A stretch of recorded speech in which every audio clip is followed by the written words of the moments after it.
الحمد لله نحمده ونستعينه ونستغفره ونؤمن به ونتوكل عليه ونعوذ بالله من شرور أنفسنا ومن سيئات أعمالنا ونعوذ بالله من شرور أنفسنا ومن سيئات أعمالنا من يهده الله فلا مضل له ومن يضلله فلا هادي له ونشهد أن لا إله إلا الله وحده لا شريك له ونشهد أن سيدنا وسندنا ومولانا محمدا عبده ورسوله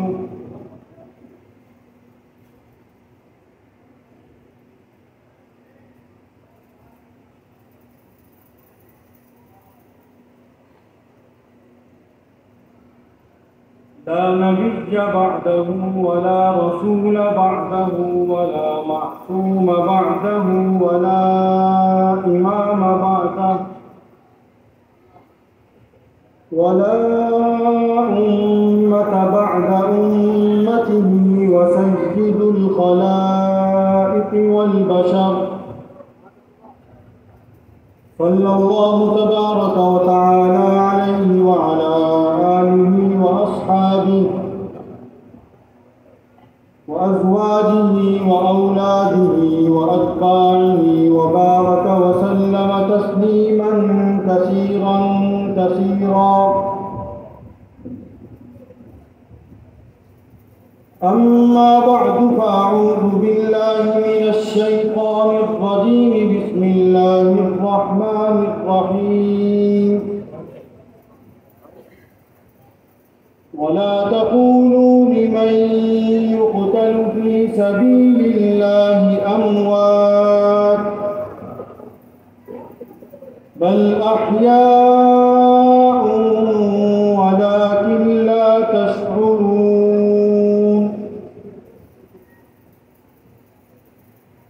وقال تعالى